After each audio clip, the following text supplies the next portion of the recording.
300 000, c'est le nombre de SDF en France. 2,7 milliards, c'est le budget qu'on leur accorde. Nous allons à votre rencontre, à celle des consommateurs, mais aussi aux élus tourangeaux. Nous nous demanderons comment les consommateurs prennent conscience de leur pouvoir d'agir.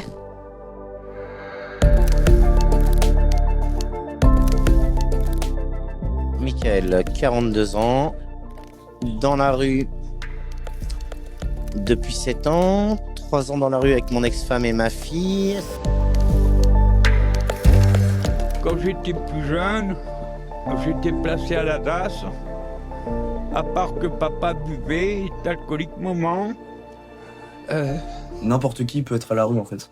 Donc il faut se bouger, puisque s'il y en a qui sont dans cette situation, bah toi tu peux l'être et tu serais bien content que quelqu'un t'aide, tu vois. En fait, on a étudié les différentes statistiques par rapport à la pauvreté, des trucs comme ça. Et du coup là, j'ai réalisé qu'il y a beaucoup d'inégalités en France.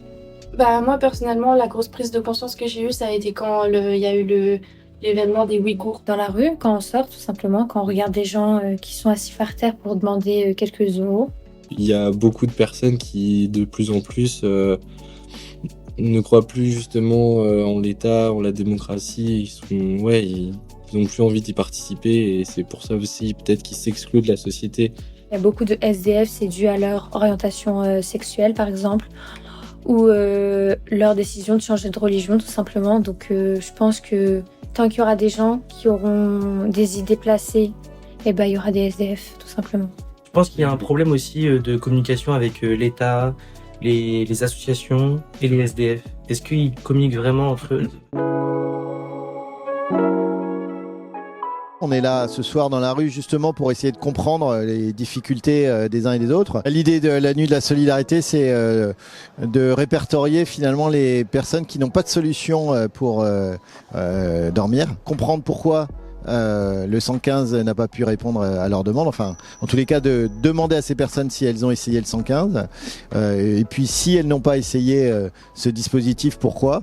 Parce qu'il y a un certain nombre de personnes qui sont découragées et qui ont eu des mauvaises expériences dans le 115, d'avoir une photo, un instantané de la situation dans les rues de la ville.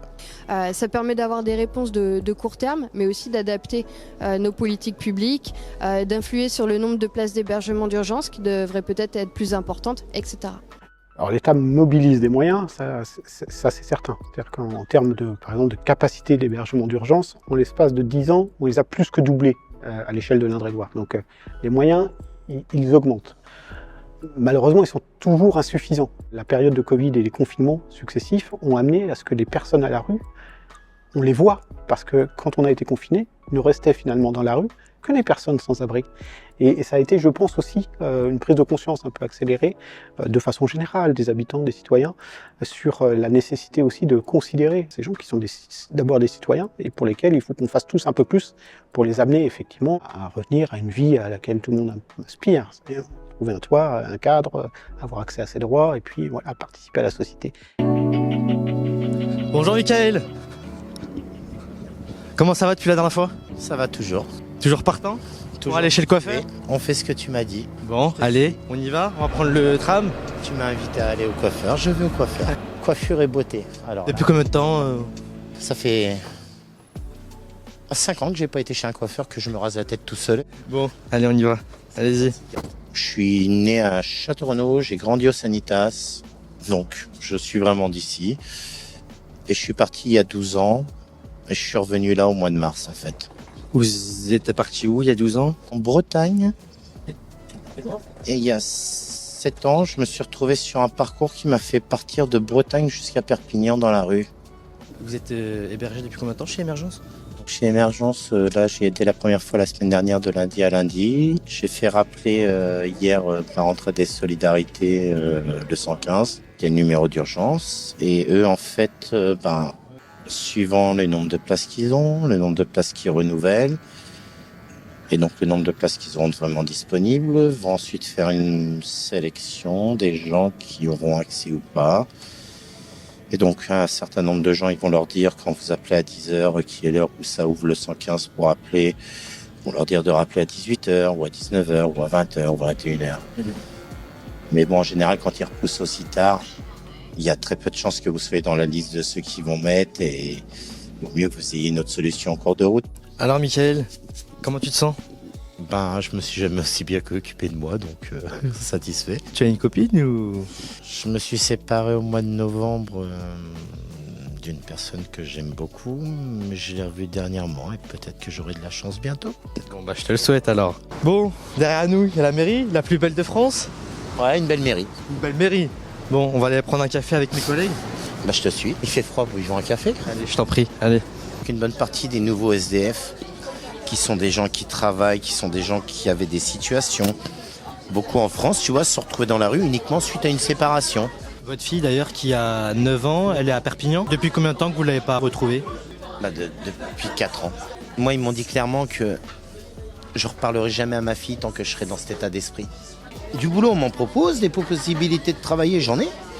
Mais si on ne te met pas d'hébergement, pas de moyen de manger, puisqu'on te coupe tes ressources, on ne te donne même pas cet espoir. Je sais communiquer, j'ai des compétences de travail, j'ai des compétences de vie, j'ai même des projets.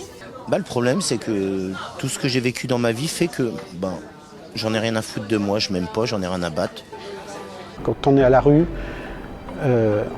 on ne peut pas entendre le discours d'insertion sur le thème il y a des possibilités de formation, il y a des capacités d'emploi aujourd'hui, etc. Quand on est à la rue, la question c'est je suis où ce soir? Je suis hébergé comment je me mets en sécurité? On sait qu'à Tours, ce soir, il y a 800 places d'hébergement d'urgence, qu'il y a aussi 30 places dans un gymnase qui a été réquisitionné par l'État, qui est un gymnase de la ville de Tours, qui est mis à disposition. Et puis, il y a une quarantaine de personnes, des familles, qui sont hébergées par la ville de Tours. C'est quoi un peu l'endroit symbolique de Tours que tu préfères?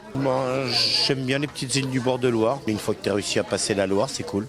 Derrière, tu as l'île au Car aussi qui est pas trop mal. Et sinon, si tu veux vraiment être bien au calme, tu continues, tu remontes sur la levée direction Saint-Cyr et là, tu as plein d'endroits bien calmes et tout. À un moment, ils nous laissaient poser les toiles de tente et tout, mais bon. Tu as des familles qui préfèrent vivre dans un camion avec des couvertures et tout, et se débrouiller que de se dénoncer au 115, de peur de se faire enlever leurs enfants. T'as des taux d'enlèvement d'enfants de la rue ou d'enfants issus de parents qui sont des anciens de l'ASE, mais des proportions incroyables. Les besoins sont énormes et sont malheureusement difficiles à couvrir. Alors on essaye de faire le maximum. Si chacun donne de sa personne, donne un peu, on peut aussi changer la situation tous ensemble. Je dis pas qu'on peut tout résoudre, mais en tout cas on peut améliorer la situation. C'est ce qu'on cherche à montrer. Pour moi, c'est l'objectif principal. C'est qu'on peut pas dire moi je peux rien faire, c'est que les autres, c'est que la politique qui peut y faire. Mais si tous ensemble on se dit allez on essaye, on fait tous au moins un truc, on peut aller quelque part.